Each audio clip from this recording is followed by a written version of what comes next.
ಎಲ್ಲಿ ಫ್ರೆಂಡ್ಸ್ ಎದ್ದೇಳಿ, ಕತ್ತಲಾಯ್ತು. ರೈತರೆಲ್ಲರೂ ಕೆಲಸ ಮಾಡಿ ತನಿದು ಮಲಗಿದ್ದಾರೆ. ಈಗ ನಾವು ಸಸ್ಯಗಳ ಮೇಲೆ ದಾಳಿ ಮಾಡುವ ಸಮಯ ಬಂದಿದೆ. ಬೆಳಗ್ಗೆ ಆಗುವಷ್ಟರಲ್ಲಿ ಎಲ್ಲ ಸಸ್ಯಗಳನ್ನು ತಿಂದು ಹಾಕೋಣ. ಶುರು ಮಾಡಿ ತಿನ್ನಲಿಕ್ಕೆ. ತಿನ್ನಿ ಸರಿಯಾಗಿ ತಿನ್ನಿ. ಬೆಳಗ್ಗೆ ಆಗೋಷ್ಟರಲ್ಲಿ ಎಲ್ಲವನ್ನು ತಿಂದು ಮುಗಿಸೋಣ. ಹೇ ನಿಲ್ಲಿ ನಿಲ್ಲಿ, ಯಾರೋ ನಮ್ಮನ್ನ ನೋಡುತ್ತಿದ್ದಾರೆ. ಏ ಅಣ್ಣ, ಇವನು ಹೊಲದ ಮಾಲೀಕ ನೋಡು. ಅಲ್ಲಿ ಅವನ ಕೈಯಲ್ಲಿ ಸ್ನೇಲ್ಕಿಲ್ ಅನ್ನೋ ಔಷಧಿ ಕೂಡ ತಂಗಿದ್ದಾನೆ ನೋಡಿ. ಹೇ, ಹಾಗಾದ್ರೆ ಎಲ್ಲರೂ ಬೇಗ ಬೇಗ ತಪ್ಪಿಸಿಕೊಳ್ಳಿ. ಓರಿ. ಏಯ್, ನಾನು ಸ್ನೇಲ್ ಕಿಲ್. ನೀವು ಎಷ್ಟೇ ದೂರ ತಪ್ಪಿಸಿಕೊಂಡರೂ ನಾನು ನಿಮ್ಮನ್ನ ಹುಡುಕಿಕೊಳ್ಳುತ್ತೇನೆ. ಹೇ ಸ್ನೇಲ್ ಕಿಲ್, ಈ ಸಲ ನಮ್ಮನ್ನು ನೀನು ಕೊಲ್ಲಬಹುದು. ಮುಂದಿನ ಸಲ ಮತ್ತೆ ಬರ್ತೇನೆ. ಸ್ನೇಲ್, ನೀನು ಎಷ್ಟು ಸಲ ಬಂದರೂ ನಾನು ರೈತರ ರಕ್ಷಣೆಗೆ ಬಂದೇ ಬರ್ತೇನೆ. ಬಾಯ್ ಬಾಯ್ ಸ್ನೇಲ್. ನಮಸ್ಕಾರ ರೈತ ಬಾಂಧವರಲ್ಲಿ. ಇವತ್ತಿನ ದಿವಸ ನಾವು ಬಸವನ ಹುಳದ ಬಗ್ಗೆ ಮಾಹಿತಿ ಕೊಡಕ್ಕೆ ಬಂದಿದ್ದೀನಿ.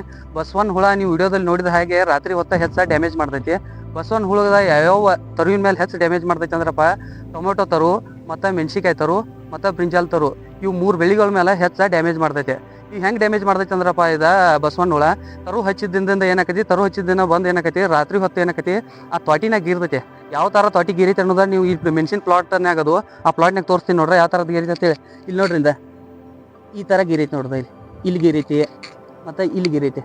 ಈ ತ್ವಾಟಿ ಗೀರೋದ್ರಿಂದ ಏನಾಕೈತಿ ಅಂದ್ರೆ ಮೆಣಸಿನ ತರುವಿನಲ್ಲಿ ಹೋಗುವಂಥ ನೀರಿಂದು ಮತ್ತು ಊಟದ್ದು ಏನೈತಿಲ್ಲ ಸರ್ಕ್ಯುಲೇಷನ್ ಅನ್ನ ಕಟ್ ಮಾಡ್ತೈತಿ. ಅದನ್ನ ಕಟ್ ಮಾಡೋದ್ರಿಂದ ಏನಾಕೈತಿ, ಮೆಣಸಿನ ತರು ಕುಂಠಿತ ಬೆಳವಣಿಗೆಯಾಗಿ ಅಲ್ಲಿ ಕೊಳ್ತಂಗಾಗಿ ಸಾಯಕ್ಕೆ ಹತ್ತೈತಿ.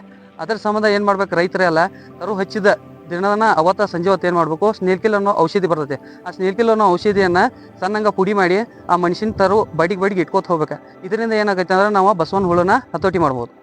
ಕೃಷಿಯಲ್ಲಿನ ಇನ್ನಷ್ಟು ಮಾಹಿತಿಗಾಗಿ ನಮ್ಮ ಪೇಜ್ನ ಫಾಲೋ ಮಾಡಿ, ಶೇರ್ ಮಾಡಿ. ನಮಸ್ಕಾರ.